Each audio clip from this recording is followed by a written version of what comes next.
incarceration movement, stopmassincarceration.net, major events in October. He and I went to jail. It was about 3 years ago for stopping Chris. We were arrested in Harlem. We did about maybe 10 different events all around the country, trying to come to terms with the Millennials program, trying to come to terms with the prison industrial complex's connection to ways in which the operations of the capitalist economy generate levels of not just exploitation but exclusion. But I'm just going to say a few words and open it up for conversation. Are you part of this group? You all are blessed, I'm telling you. So good to see you. But for me, I want to start on the blues note. I've got John Coltrane on my mind.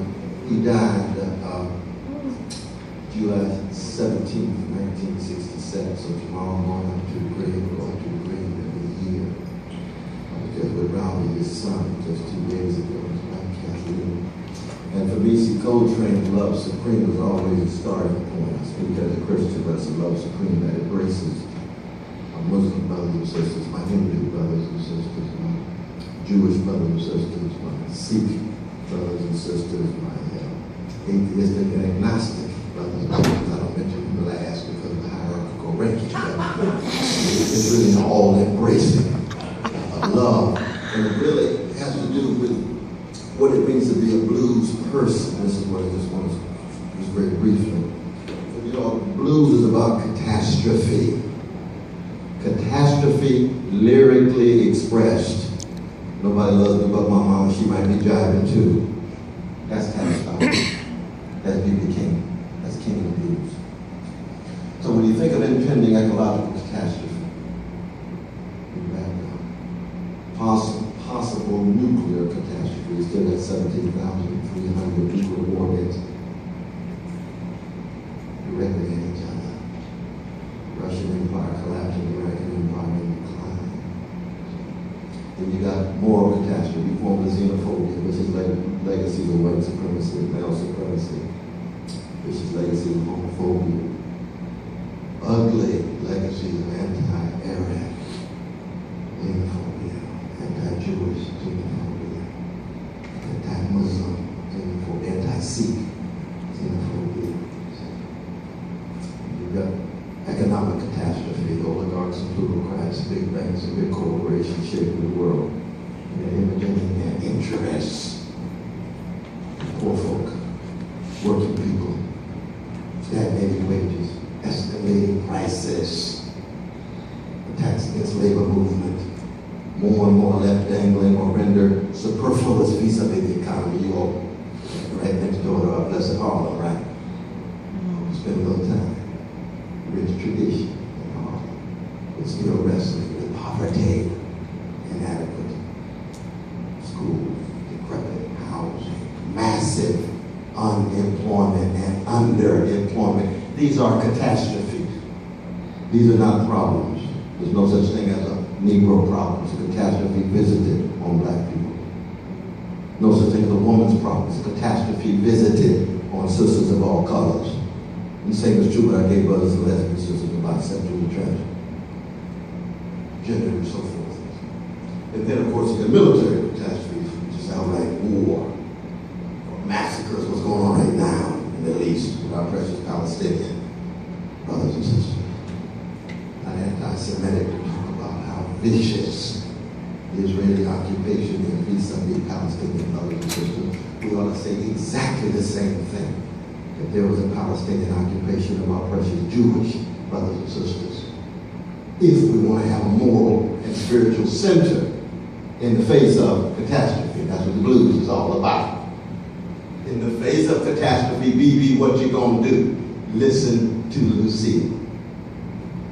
Listen to this guitar. Watch this love flow. Watch this compassion be unstoppable. And then understand justice is what love looks like in public. Just like tenderness is what love ought to feel like in private. Otis Redding say, try a little tenderness. I'm saying my name, say my name. Try a little tenderness. That's the blues tradition. That's my tradition. Tradition of a chocolate people that opens itself up to the whole world, but is rooted in turn from being hated and despised and to give back a hatred and a justice. And it seems to me that the very fact that you all have the vision and determination for this great institution, this Union Theological Seminary, is an institutional expression of my own identity as a revolutionary Christian. Pits me very much against a lot of the institutional church, even though I love them because I'm a product of it. But I won't tolerate for 1 minute its patriarchy and homophobia, the refusal to come to terms with poor people, refusal to come to terms with the new industrial complex, and be so preoccupied with their building fund that their prison ministry is weak and feeble. That's what it is for me to be a blues man tied to the love supreme of not just Coltrane, but Nina Simone and Donny Hathaway, Curtis Mayfield, Stevie Wonder. It's not just music, lifting voices in the face of catastrophe, not just to be agents for social change, but to be revolutionaries who connect the spiritual with the social, the personal with the political, and the economic with the existential. They all go together. But at the center of it is the love. There's always a spiritual and a moral stance with revolutionary political implications and consequences. When people ask me, what's your political position? I'm a follower of Jesus. Say more. It ought to be enough. I'm a love warrior.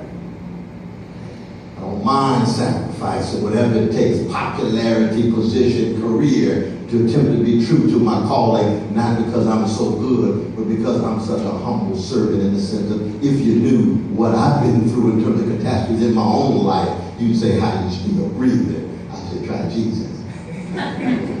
Which is not to say Muhammad, Abraham, Amos, a whole host of other great religious figures, Gandhi and so forth, and Becca.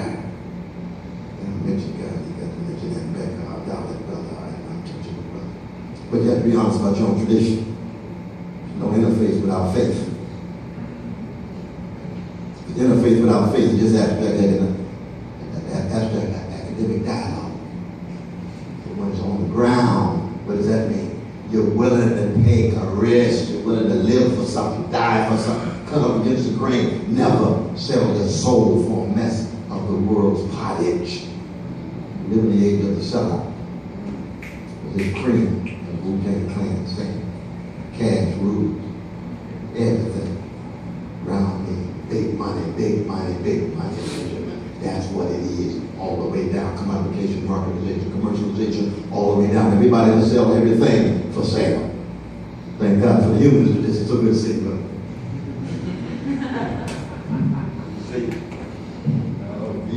This must teach us.